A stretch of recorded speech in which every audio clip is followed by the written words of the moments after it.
Hello, welcome back to pembacaan kita yang ke-35, hari yang ke-35 dalam Desire of Ages nomor 101 hingga 102. Oke, so macam biasa sebelum kita mula untuk pembacaan kita hari ini, mari kita berdoa. Ya Tuhan Allah Bapa kami yang bertata dalam kerajaan surga, terima kasih Tuhan atas berkat Engkau, kasih Engkau, dan pada saat ini kami ingin meneruskan pembacaan firman Engkau, dan biarlah Engkau berikan kami hikmat, Roh Kudus Engkau menyertai kami sepanjang pembacaan ini agar kami dapat memahami segala sesuatu yang kami bacakan di dalam buku ini Tuhan. Terima kasih Tuhan, ampunkan segala dosa pelanggaran kami, semua ini saya serahkan dalam nama Tuhan Yesus Kristus yang telah menjadi juru selamat dan penebus kami semua. Amin. So, ya mari kita baca di dalam D35 Desire of Ages nomor 101 hingga 102. Pada masa kanak-kanak dan masa muda lah tabiat paling mudah untuk mendapat kesan. Oke, masa kita kanak-kanak adalah waktu yang sesuai untuk kita membentuk tabiat kita. Oke, kuasa pengendalian diri sendiri seharusnya dimiliki pada masa itu. Di sekitar perapian dan di meja makan keluarga, pengaruh-pengaruh diberikan yang hasilnya akan tahan selama-lamanya bagaikan zaman yang kekal. Lebih daripada bakat yang mereka miliki, segala kebiasaan pada masa kanak-kanak menentukan apakah seseorang akan menang atau kalah dalam peperangan kehidupan. Masa muda lah masa menabur. Masa ini menentukan jenis panen bagi kehidupan di dalam kehidupan ini dan bagi kehidupan yang akan datang. Sebagai seorang nabi, Yohanes harus membuat hati bapak-bapak berbalik kepada anak-anaknya dan hati orang-orang durhaka kepada pikiran orang-orang benar, dan dengan demikian menyiapkan bagi Tuhan suatu umat yang layak baginya dalam mempersiapkan jalan bagi kedatangan Kristus yang pertama kalinya. Ia mengibaratkan orang-orang yang akan mempersiapkan suatu umat bagi kedatangan Tuhan yang kedua kalinya. Dunia sudah terjerumus ke dalam jurang permanjaan diri, kesalahan dan cerita dongeng terlalu banyak. Jarat-jarat setan menggunakan untuk memusnahkan jiwa-jiwa dilipat gandakan. Semua orang yang mau menyempurnakan kesucian dalam takut akan Allah wajib memahami pelajaran pertarakan dan pengendalian diri. Selera dan segala nafsu wajib ditundukkan ke bawah kuasa pikiran yang lebih tinggi. Pengendalian diri ini sangat penting bagi tenaga pikiran dan pengertian rohani yang akan menyanggupkan kita untuk mengerti dan untuk mempraktikkan kebenaran-kebenaran firman Allah yang suci. Oleh sebab ini, pertarakan mendapat tempatnya dalam pekerjaan persiapan bagi kedatangan Kristus yang kedua kali. Menurut keadaan yang sewajarnya, anak Zakaria itu harus dididik bagi keimamatan. Akan tetapi, pendidikan di sekolah rabi-rabi pasti akan menjadikan dia tidak sesuai untuk pekerjaannya. Allah tidak menyuruh dia pergi kepada guru-guru agama untuk belajar bagaimana menafsirkan Alkitab. Dipanggilnya dia ke padang belantara supaya ia dapat belajar dari alam kejadian dan alam kejadian itu. Di suatu daerah yang sunyi, ia tinggal di antara bukit-bukit yang tandus, jurang-jurang yang dalam, dan gua-gua batu. Tetapi adalah kemahuannya sendiri untuk meninggalkan segala kesenangan dan kemewahan hidup demi disiplin yang keras di padang belantara. Di sana keadaan di sekeliling sesuai bagi kebiasaan-kebiasaan sederhana dan penyangkalan diri. Dalam keadaan tidak terganggu oleh keseronokan dunia, ia dapat mempelajari pelajaran-pelajaran dari alam kejadian, dari wahyu dan dari Allah. Perkataan malaikat kepada Zakaria itu telah sering diulangi kepada Yohanes oleh ayah atau ibunya yang beribadah itu. Sejak kecil tugasnya itu telah dinyatakan kepadanya dan ia telah menerima kewajiban yang kudus itu. Baginya kesunyian padang belantara itu merupakan suatu tempat menjauhkan diri dari masyarakat di mana kecurigaan, sikap kurang percaya dan percabulan yang sudah hampir merata. Ia tidak percaya pada kuasanya sendiri untuk melawan pencobaan dan menjauhkan diri dari hubungan yang tetap dengan dosa agar ia jangan kehilangan rasa akan kedahsyatan dosa itu.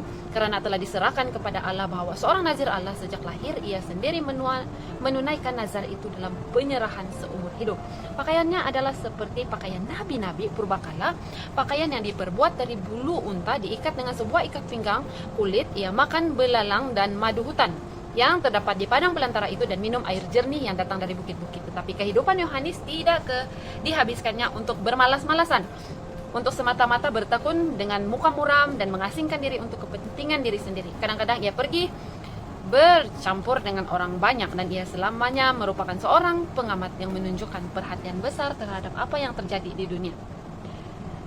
Dari tempat kediamannya yang sunyi itu, ia mengamat-amati perkembangan peristiwa dengan penglihatan yang diterangi oleh roh ilahi.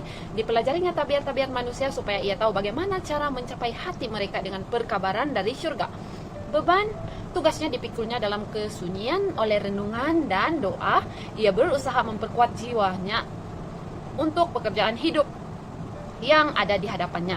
Sungguh pun jauh di padang belantara, tidaklah dia bebas dari penggodaan.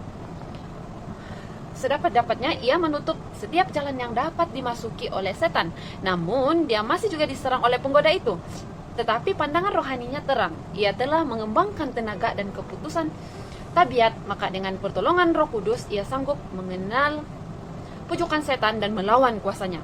Yohanes mendapat sekolah dan tempat permukiman di padang belantara, sebagaimana halnya dengan Musa dahulu kala di antara pergunungan Median. Ia dikelilingi oleh hadirat Allah serta dikelilingi dengan tanda tangan kuasa. Bukanlah nasibnya untuk tinggal sebagaimana halnya dengan pemimpin besar Israel itu dahulu kala di tengah-tengah kesunyian pergunungan yang hebat dan mulia, tetapi di hadapannya adalah gunung-gunung Moab di seberang Yordan yang berbicara tentang dia yang telah mendirikan gunung-gunung itu serta memperlengkapinya dengan kekuatan. Pemandangan alam yang suram dan ngeri di tempat kediamannya di padang belantara itu dengan jelas melukiskan keadaan Israel. Kebun anggur Tuhan yang subur itu sudah menjadi padang gurun yang sunyi. Tetapi di atas padang gurun itu langit melengkung terang dan indah. Awan-awan yang berkumpul gelap dengan badai dilengkungi dengan berbagai pelangi perjanjian. Demikianlah di atas kehinaan Israel bersinarlah kemuliaan kerajaan Mesias yang telah dijanjikan itu. Awan murka dilingkungi pelangi perjanjian kemurahannya. Seorang diri pada waktu malam yang sunyi, ia membaca janji Allah kepada Abraham tentang benih yang tidak terhitung seperti bintang-bintang banyaknya. Cahaya fajar yang menyempu pergunungan Moab bercerita tentang dia yang akan menjadi seperti fajar di waktu pagi, pagi yang tidak berawan. 2 Samuel 23 ayat 4. Dan dalam kegemilangan siang hari dilihatnya kemegahan kenyataannya, manakala kemuliaan Tuhan akan dinyatakan dan seluruh umat manusia akan melihatnya bersama-sama. Dalam Yesaya 40 ayat 5 mengatakan seperti itu. So sampai di sini saja pembacaan kita untuk hari yang ke-35. So mari kita semua menjauhkan diri daripada dosa-dosa dunia. Kalau kita merasakan diri kita ini tidak cukup kuat untuk melawan segala sesuatu pencobaan, mari kita sama-sama untuk menjauhkan diri kita daripada segala sesuatu pembohongan setan ataupun godaan-godaan daripada setan yang sangat-sangat licik untuk menjatuhkan umat Tuhan yang percaya. So sampai di sini saja renungan kita pada hari ini. So mari kita bersatu di dalam doa.